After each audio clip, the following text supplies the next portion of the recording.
Hello guys and welcome to a new video. I'm sorry for being away so long, but there's been a lot of IRL stuff that's been holding me back from recording and stuff, but I'm gonna try to be more active from now on. So today I'm gonna be going over, in my opinion, one of the best decks after Rest of Destiny, Live Twins. Now, I know what you will all be thinking, like, what? Sword Soul or Flunders are gonna be the best deck. What is this garbage? But trust me, this deck is insane, bro. I'll be discussing why this deck is so good after I go over the deck list. And I'll also be going over some combos so you guys can ease into the deck and just figure out why it's just so good. First of all, the best cards of the deck, probably. There's the Kill and Lilla, the main cards that start the engine, start the combos. These cards are all basically tour guide. They special summon each other. They special summon the mini versions. They get you into your Link 2s, which climb into the other Link 2, which trigger the other Link 2's effect. And then you can climb into the Link 4, which is crazy. Then we're playing 2 Frost and 1 Treat. Now, some OCG lists prefer playing 3 Frost over 3 of the normal Kill, because Frost has an insane graveyard effect where when your opponent adds a card, you can banish it from grave and draw a card.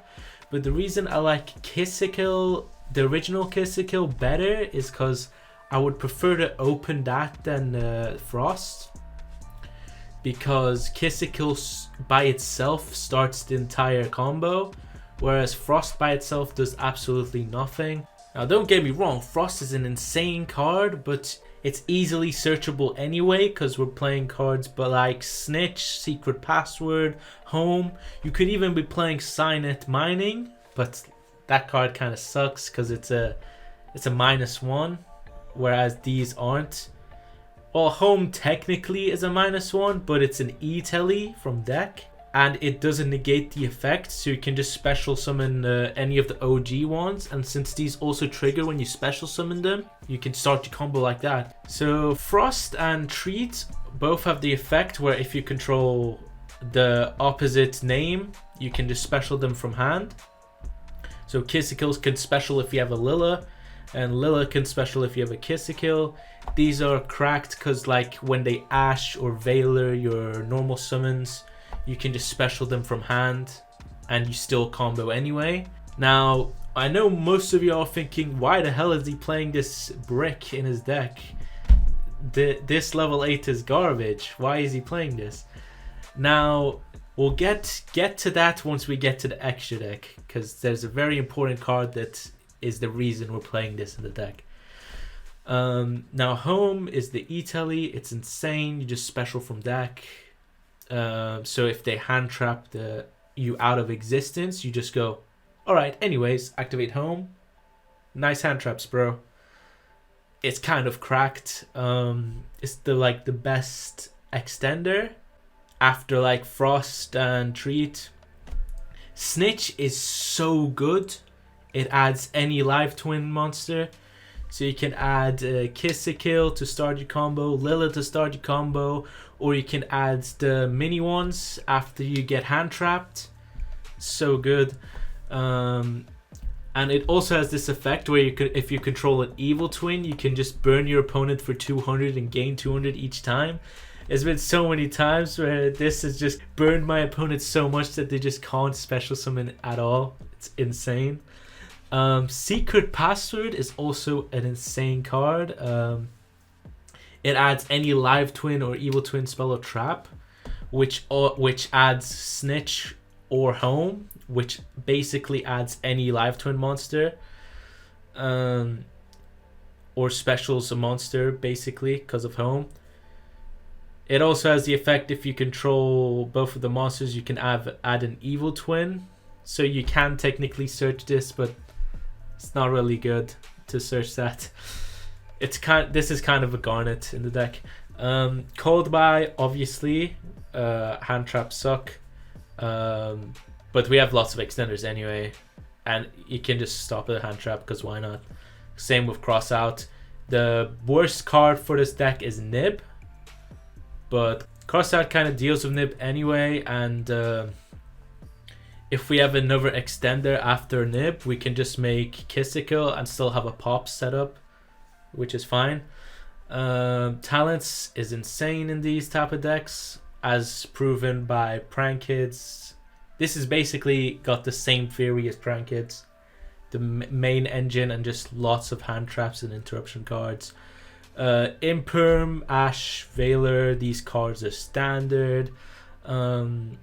Nib is going to be insane next format. And you might be wondering, why is Torrential here? Now, Torrential and Nib have very good interactions with this deck. For example, your opponent can summon a monster, and then as Chainlink 1, you can activate the effect of your Link monsters to special from Graveyard, or you can activate the effect of your Link 4 to special 2 from Graveyard. And then as Chainlink 2, you can chain either Torrential or Nibiru and wipe the board. And then after that resolves, you special from Graveyard. So basically you wiped your opponent's board and you still have everything, which is insane. These cards have been so good in testing the Burst of Destiny format. So good. Now, going on to the extra before we go into the side, we've got the Kissicle. It's the Link 2. When it's special, then you control a Lilla, you draw one, and obviously has the effect to special a Lilla from grave. There's Lilla, which when it's special, then you control a Kissicle, pops a card on field. It also has the effect to special a Kissicle from deck. Now this is the Link 4, what we're getting in Burst of Destiny. This card is so good. It boosts the decks to another level. You can, as a quick effect, you can tribute this card and special a Kissicle or Lilla from your grave. This is great for triggering both the pop and the draw. It's great for on your turn and your opponent's turn. It's great for pushing for damage in battle phase. You can just do this, basically attack for 55 just off this one card. And then in main phase 2, just make another one. Its grave effect is insane and is the reason we're playing this Garnet in the deck. So its grave effect, you can banish it and send an evil twin from your hand, deck, or face up field to the grave to send any card on the field to the graveyard, which also doesn't target, might I add, which is crazy good. So the reason why this doesn't work with the main deck monsters is because they're all live twins, so you can't send them from deck if you don't control the Link 2s, because these are evil twins. But the boss monster is an evil twin monster, so you can banish this from grave, send this to the grave, and then you can send any card on the field to the grave, which is so good for outing boss monsters. It outs Dragoon, forces cards like Phoenix Enforcer, Fleur. It outs cards like Barrier Statue in Flunders, the Skill Drain in Flunders. It's just such a crazy card. And this also has a cool effect. You can special it by grave by tributing 2 Link monsters. And then if your opponent controls 3 or more cards, they send all the cards to the grave, so they only control 2. So it's basically kind of like an evenly, which is kind of cool. It barely comes up, but there can be situations where it comes up. Also, while you control a Kissicle and a Lilla engrave, this card gains 22, so it's a 44 beater. We have Abomination, which is easy to make. It's not made a lot because we now have the Link 4, which is just insane and kind of makes this kind of meh.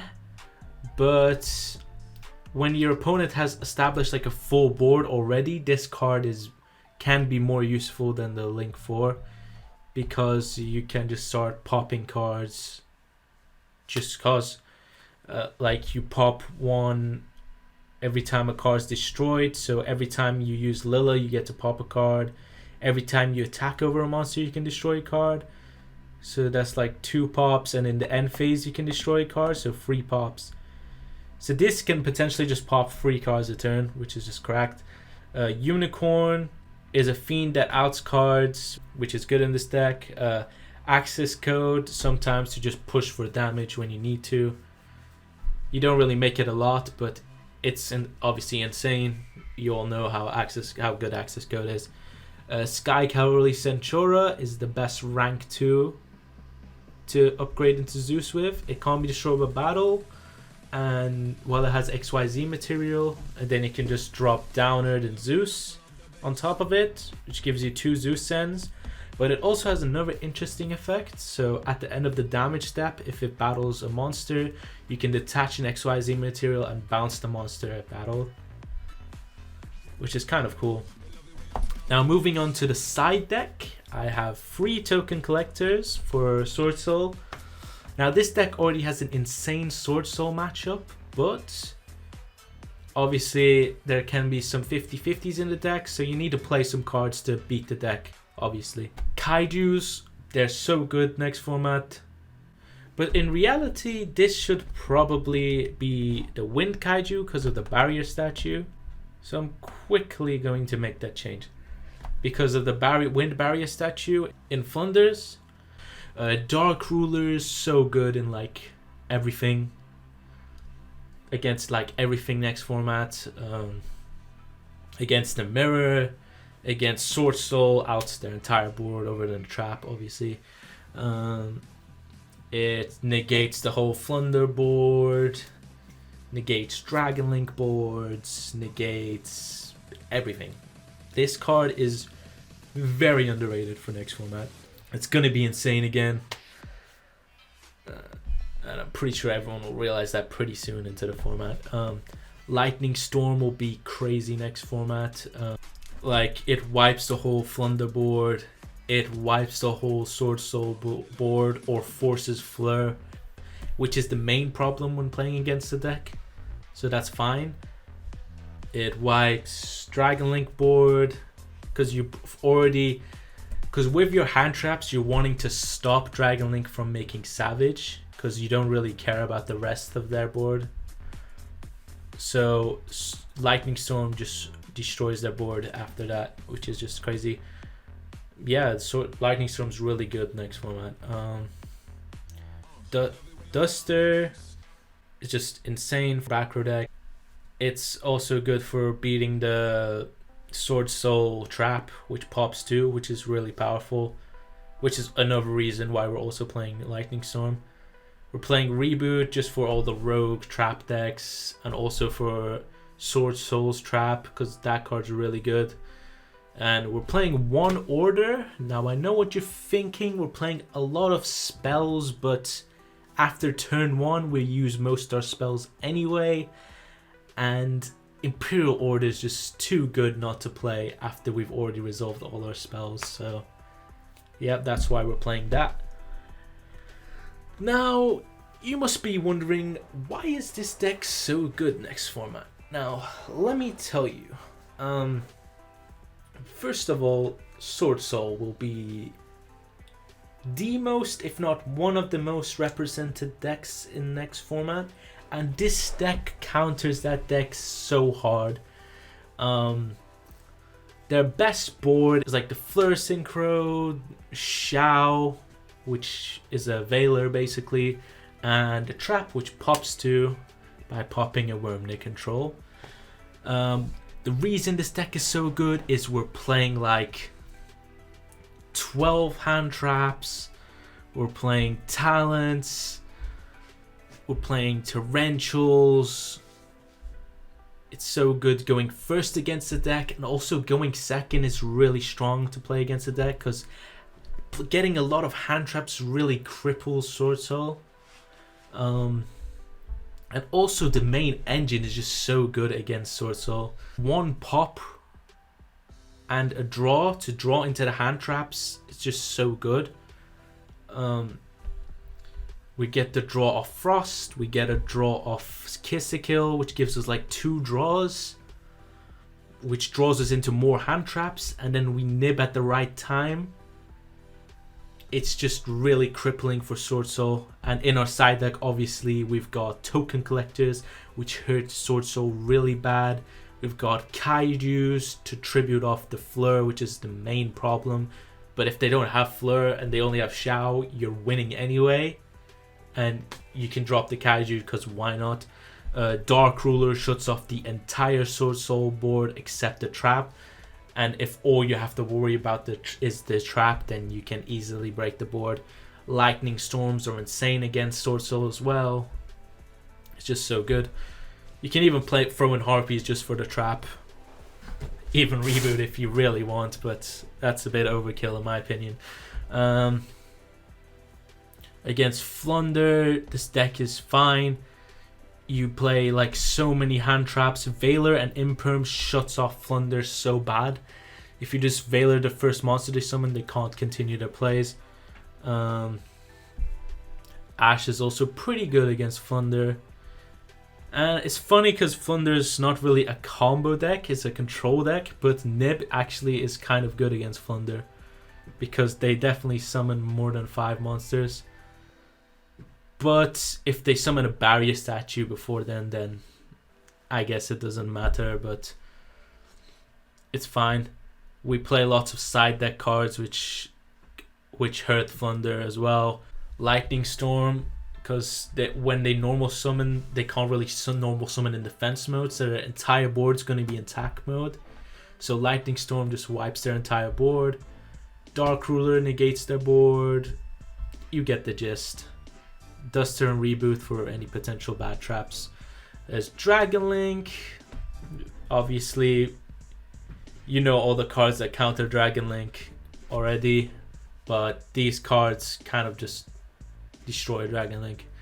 Now the Dragon Link is the hardest matchup for this deck, but it's not really that bad. Now Dragon Link and Drytron are kind of 50-50 matchups for this deck, but because of our side patterns and the amount of hand traps we main deck, it's not really that bad. I honestly believe it's like a 60-40 for this deck anyway. But you got to keep in mind you have to be very smart when playing this deck. Like if you have a normal summon and Snitch, don't just shotgun Snitch and reveal that you have an extender, because they'll just hold their negates and stuff. You just normal Kiss a Kill, they will negate because they think you don't have any extenders or anything, and then you drop Snitch and add the extender, and then it's fine. Or even just drop Home, which is crazy. There's even some situations where you can start with Home to bait negates, and then follow up by either normaling another or specialing one of these.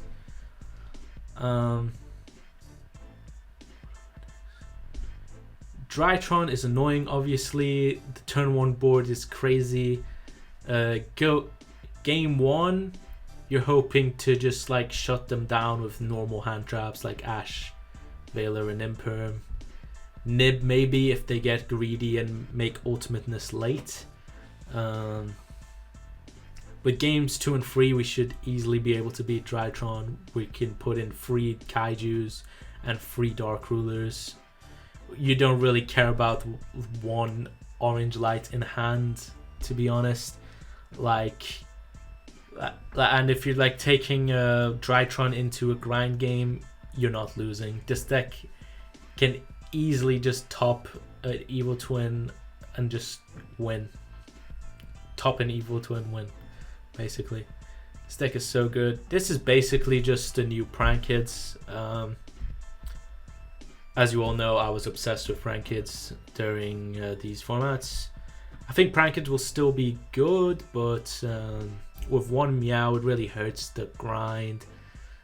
It really stops you from using double Butler because you're going to have to keep putting the Meow back with pranks. Some people have started playing Thunder Dragon Fusion and Verte in Prank Kids. I really think that's bad. Like, I don't think that's worth it at all. I've even seen some people play Nemesis Corridor and prank kids. That's just... they're actually on drugs. Anyways, back to this. I truly believe Live Twins will be one of the best decks next format. But I don't think it will be very high represented and it'll be very overlooked. Now I'm going to go into some combos and show you how to play around certain hand traps or play through certain hand traps. Alright, so I'm going to be going over a few combos. Well, not really combos. This deck is very linear in its turn 1 play. It varies more in the interactions during the mid game, which sets it apart, kind of like Prank Kids. So I'm just going to be showing a couple of things, some certain combo lines, the main 1-card combo, what to do when you get hand trapped, how you should play your hands. For the first one, I'm going to be showing you the standard 1-card combo. So you just start off with any OG Live Twin, either Live Twin Lilla or Live Twin Kissikill. Then you go ahead and use the effect and summon the other one.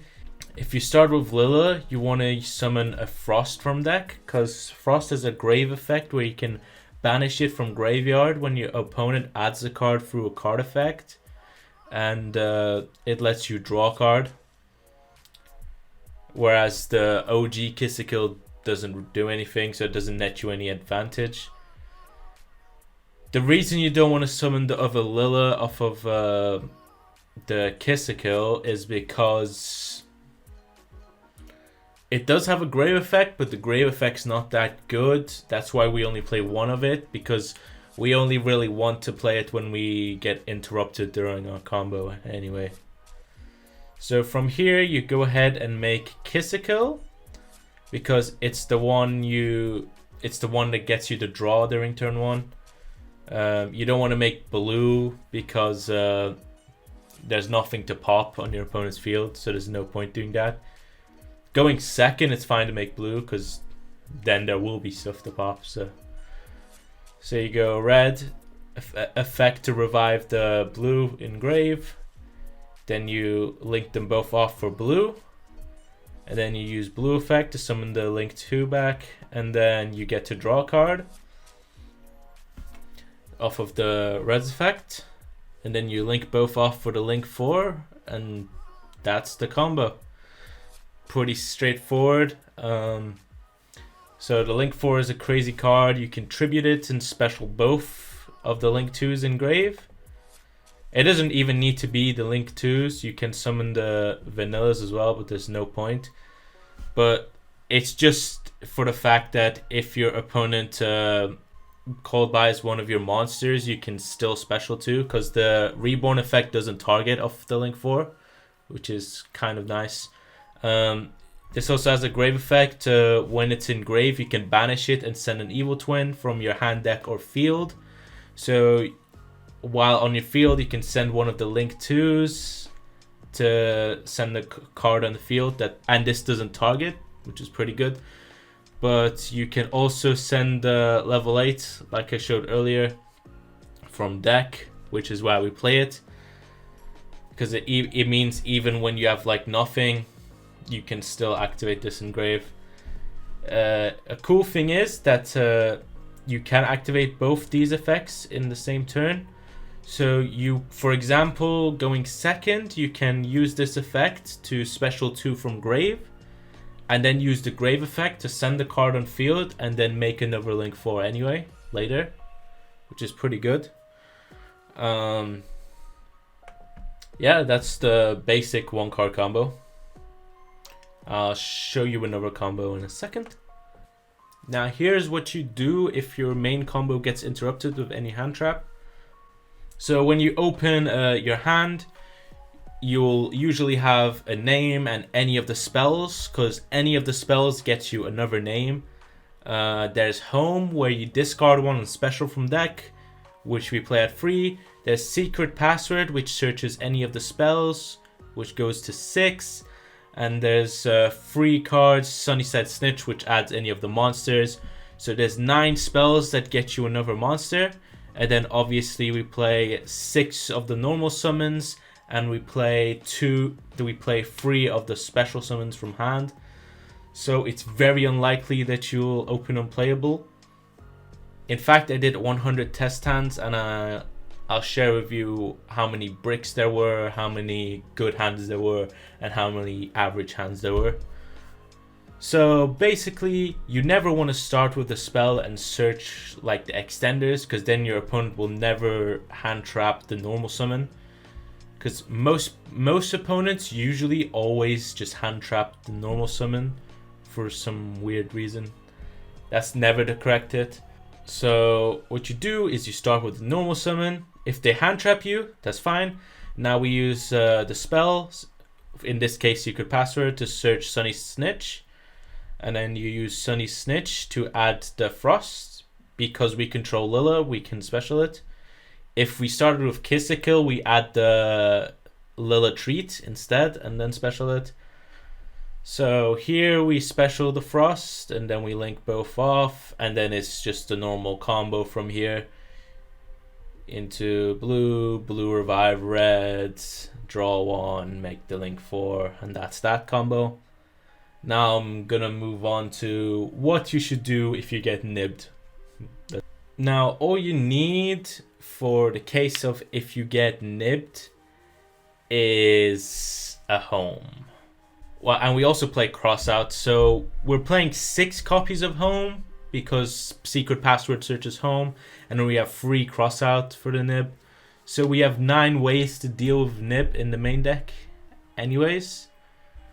And we also play Talent, so even if we get nibbed, we can rip cards, and we play lots of hand traps anyway, so you shouldn't be losing. So let's say you normal, you're going through the combo, you go into red, which is the 3rd summon, you revive, which is the 4th summon, and then you summon blue, this is the 5th summon. Now your opponent, if they're smart, would either nib here or after the Kissicle effect. The advantage to nibbing here is you don't get the draw of Kiss Kill, which is probably what they want to happen. And they don't want you wait until you activate Lilla, because then you get Kiss Kill and it does nothing and you still make the link 4. So they either nib here or after you get the draw off of Kiss Kill, and most people don't want to give you a free +1. Why would they? It gives you more chance of seeing home anyway. So this is where they would nib. Then you get the token, obviously. But now you activate home, pitch a card from hand, summon the treat or a blue, doesn't really matter. Then you link that off of the token into blue. Now blue says you don't need 2 live twins to summon the links. It's 1 monster and 1 of the live twins to summon it. So you can link off of the nib token and it's fine. So since you haven't used Lilla here, you can now go ahead and activate it and summon it red. Red gets you a draw. This is the 1 brick in the deck, but it's fine because the link 4 can send from hand anyway, so it doesn't really matter if you draw it. And here you make Trouble Sunny, and that's the combo. And now I'll be showing you the cool interaction between Torrential and the link 4. Now let's say you've gone through your whole combo, it's your opponent's turn, you have the link 4 and a Torrential Tribute. Let's say your summon's playing like Sword Soul, they go reveal, normal Moye, reveal a worm in hand, special a token. Here you can go activate the link 4 effect to tribute itself. And then as chain link 2, you can chain Torrential Tribute, because the last thing that happened in the chain prior was the summon of a monster. And so Torrential here wipes the board, and then after Torrential resolves, you resolve the link 4, special summoning both the link 2s from graveyard, and then you can trigger the link 2s. Here we trigger the Kill and get the draw. Obviously there's nothing on the field for Lilla to pop unless your opponent has back row and stuff, but that's fine for a board wipe. And you see, since we play so many hand traps, we usually draw hand trap, which is another interruption. And we also have Frost to draw again when your opponent adds to draw into another potential hand trap. I think this deck is insane, and it being able to play so many hand traps is so good. Like, you could even not play talents in this deck and just play even more hand traps to make it even more likely you get them off these draws. But I personally like talents because if you get interrupted, it's just so good. It's so good. I guess it might even be better to side the talents and just main hand traps, because you never know if you're going first or second, I guess. Well, that's that. And now I quickly want to go over how many test hands I did and how many good hands there were, how many bad hands there were. So I did a total of 100 test hands, and in those test hands, 71 of the hands played through 2 or more hand traps. 20 hands lost to 1 hand trap, and only 9 hands bricked. So this deck bricks less than 10% of the time. It beats 2 or more hand traps over 70% of the time, and 20% of the time it's a fragile hand that loses to 1 hand trap. I think these are great statistics for this deck. Like, it's pretty insane. This deck is very consistent, and keep in mind, when I say brick, I mean you're drawing like multiple hand traps and no names, which means your opponent's not playing either, and it's more likely for you to combo off, because all you need is 1 live twin to be able to do the full combo. You're playing free secret password, free Sunny Snitch, free live twin home, free OG Lilla, free OG Kiss Kill. That's so many names. You're almost always top decking a name to just get you out of the brick. And you've got like, what, 5 hand traps to stop your opponent's combo? Easy. Like, I think this deck is just insane and very underrated, to be honest. Well, I hope you guys enjoyed this video. I'll be coming back to you with some more content soon. I'm gonna be making an updated profile for Prank Kids post ban list. I recently went to a 40-man local event. I went 5-0 in Swiss, and then I won the whole thing, beating top 8, top 4 finals. So I'll be doing a deck profile on that shortly, and then I'm also going to be streaming some Ironmans from the Coliseum. If you guys are fans of the DB Grinder, you've seen that he makes videos on some Ironmans from the Coliseum from time to time. I'm going to be streaming the full Ironmans on my channel from time to time, and hopefully you guys will come and join me here and we'll watch it together. I'm also going to be inviting some guest commentators to come join me while we watched Ironmans. Keep in mind, Ironmans can take a while, like a couple of hours, but they're pretty fun to watch most of the time. But Burst of Destiny ones are definitely very exciting to watch, because Burst of Destiny is such an exciting format.